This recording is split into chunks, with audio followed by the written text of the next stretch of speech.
Hello there, Seraphim17 once again, introducing you to my Dishonored, very hard difficulty, video walkthrough. This is mission 6, and this is the return to the tower. And this is a pretty cool mission, this one. I really like this one. The funny part about the recording process of this particular, escapade into Dishonored is I did not do this mission the same way the first time that I did when I recorded it. So doing the non-lethal strategy turned into a bit of a Scooby-Doo affair of running down the corridor that never ends, being chased by ghosts, and the one corridor that has about 6 doors and they all keep running in one door and coming out another door. It was a little bit of that at times, but I managed to get it. It didn't take too long, and hopefully it should help anybody struggling with the mission. My first time through, I killed him like a badass. I just took him out, slow-mo, and it was pretty satisfying, pretty fun. This time I used the propaganda to, force him to get arrested and all that good stuff. Be careful here, that is one of the arc pylons. A really cool way of getting past arc pylons is to lean out into the doorway and then do the blink to get behind them. This particular one, you can take out the whale oil to stop it from functioning. There's one later on where you need to get to the broadcast tower that just seems to stop functioning once you get past it, and I didn't understand that at all, because it took me a while to get past the bastard because it was really annoying. But once you're out here, there is a guy up here who patrols around, but don't worry too much about him, because if you go over to the right you can get up onto this girder, and then from this you can get up onto this little slanted beveled alcove thing. It's a little bit awkward this moment. You'll notice I heard that guy make a noise, so I turned around. I am safe, I've just got to be a little bit quicker. And I did a jump right there to blink, and I almost died. Not the best thing to do. Just move over to this, and then use this angle much better. As soon as you get the arrows, you'll mantle up. And this is the easiest way of getting past this section, because if you go inside the gatehouse, it is much more challenging. You have to do some Ocarina of Time dodging guards to get to Princess Zelda type moment, and you don't want that because it's unnecessarily challenging. This, simple, you don't have to waste any blinks, you can just wait for them to recharge, and I would actually recommend having more than one blink for the area coming up, because do you see the rotating tower with the light on it? That specific section there is quite a lot of distance to cross, and there's so many spotlights, and it can be difficult sometimes to tell when you're vulnerable to the spotlights, so having a couple of extra blinks can really get you through this section if you're not too confident with it. But as always, save, save, save. It will save you so much frustration. And be careful here, when you hop up onto this wall, there's a guard that patrols where that wall is directly in front of me. Do you see him there? There's him over there, and he can see you through this bush. You are not camouflaged by any foliage on this game, so do not get delusions of safety. Wait for the tower to turn, get into this room, and shut the door immediately behind you. If you do it successfully, you'll not get any of the alert sounds or any of the alert targets. Icons, sorry, wrong word. And then you can move over to this section here. So my first time through this area, I actually experimented in taking the tower down, and I do think it's a valid strategy if you want to go out of your way.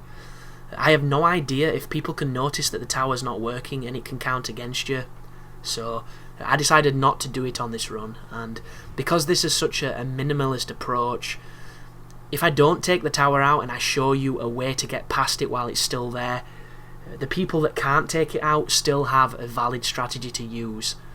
And that is the main benefit of this guide, actually. That's the main reason I decided not to do the upgrade path. Because there is nothing worse than watching someone's video on YouTube and they're using an ability, a skill, or something you don't have.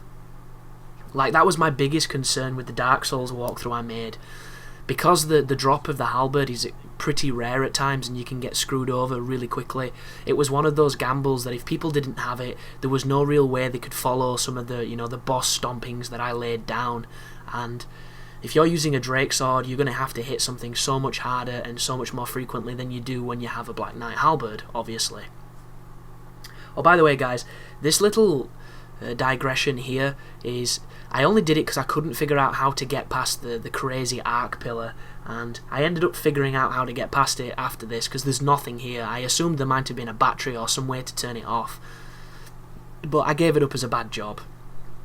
And the reason I kept it in is because I couldn't find a clean way of editing the video to such extent that you couldn't notice that I'd trimmed 2 separate bits of footage together. And this is the best way to get past the arc pylon. Always make sure you put this pillar, this girder in front of you, and then teleport to each of the corners, get behind the girder to stop it from firing off at you. And once you get to a suitable height, you'll be safe, and you can go up here. There's a dude up here that's reading from a script. I do believe if he sees you... I'm not too sure, actually. It might not matter if he sees you, because I talked to him, so I think he's neutral anyway. But I'm always super, super tentative on this game. But he's key in this strategy, because he actually tells you that the dude keeps these recordings in his safe that you're going to be able to use to usurp him from power, which is a really cool idea. And this game, guys, has made me so excited for Hitman. It really has, because if you've never played Hitman, that game does this kind of, you know, multi-path strategic way of getting rid of people so good. And I don't know if you follow much game news. They've highlighted exactly what the difficulties are going to be, and the hardest difficulty on the game literally gives you a reticle and nothing else. That is it. You have nothing. And I hope you can start on it, because I do not want to know anything. I don't want the game telling me anything. I want to literally walk into these environments. I want to study them. I want to just become part of the ecology, and I want to figure it all out myself. And then afterwards, I want to talk to my friend Aiden, and I want to be like, what did you do to do this section? Because the coolest thing about Hitman is nobody does it the same. It's so detailed and in so much depth that everyone seems to have a different little twist on how they get through the missions. And I do think it's going to make the walkthroughs on YouTube really fun to watch, but it all depends. It all depends on the level of the player's skill too, because there is nothing worse than watching someone who's bad at a stealth game play a stealth game. I mean, it's pretty rough watching somebody bad at a game play, unless you're watching it because of that specific purpose. And they have to be pretty charismatic people to pull that off, because if they're not, it's just the most... You know, it's like pulling teeth. It really is kind of bad. But this is the Regent. We actually have to open his safe. I believe the safe code is in one of his ledgers, or something along those lines. Luckily enough for me, I opened the safe the first time through the game, and I wrote the code down so that I didn't have to find whatever it was I found the first time through the game. And a cheeky way of getting past the Regent is that just then, wait for him to start turning. As he turns, blink behind him. If you do it correctly, it'll be flawless. You'll get past him every time. I would call it an advanced strategy because it can be quite difficult, but you'll get the timing down. And the code is 935 for anybody wondering. That is the thing that you have to feed into the machine. Right now you need to get back out of this room and back to where we were, so blink away, back over here. Do the tricky jump blink from the balcony, and as soon as you play it, all you have to do is get the hell out of Dodge and then get back to Samuel, and the mission is over. But it's a lot easier to say that than it is to do it, but luckily enough, that's what this video is for. And because you've seen me do this section, I'm going to talk about something else briefly. Right now, I've got a lot of projects running on YouTube, and the only problem with having a lot of projects running is some subscribers or some people that follow you think that you're abandoning ones and you're not doing things. Because one thing on YouTube that is rife is people that start stuff and don't finish them, and I can be like that with things in my life, but YouTube's one of the things where I kind of said from day one I would always finish what I started, and if I didn't, I would have to have an extremely compelling reason not to. And as far as everything that's happening on the channel right now, it's all kind of in my head, it's all juggled around, and I'm always thinking about it, even if you don't see it. Like, I know I still have a Portal 2 co-op guide that I should have got out a year ago, and I didn't because, my upload is shit thanks to my internet, and I'm a busy guy.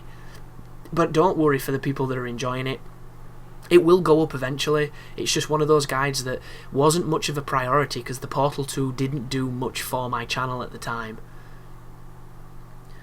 And one of the other thing that's kind of sucky is there's so many projects I want to do, but I've got to do these ones. I mean, I get ideas pretty much every time I go to sleep for cool ideas for series and interesting stuff, and I'm really looking forward to having a break in the release titles after November where I can indulge some of those more interesting things for YouTube. Because I want to do a live action Dark Souls PvP, like comedy sketch type deal. And I'm not going to say much more than that. All I know is if it's as funny as it is in my head, or as funny as I think it's going to be, hopefully it's going to resonate with a lot of people. But arranging it is a fucking nightmare, because arranging the productions for my filming aspect of the course I did at university was bad enough. But here we go, making our way back to the boat the same way we got over here. Just, use those blinks, use the timing, follow what I did in the video, and you should be able to get through this mission really quickly. And the first time I did this place, it took me forever because I was getting caught, I was messing up, but it just goes to show, guys, when you do play the trial by fire, the trial and error type gameplay that these stealth games force you to take on, it definitely rewards you when you replay the game, because you're almost like, Neo. You can see the Matrix, you can see the code, and it is empowering, which is cool.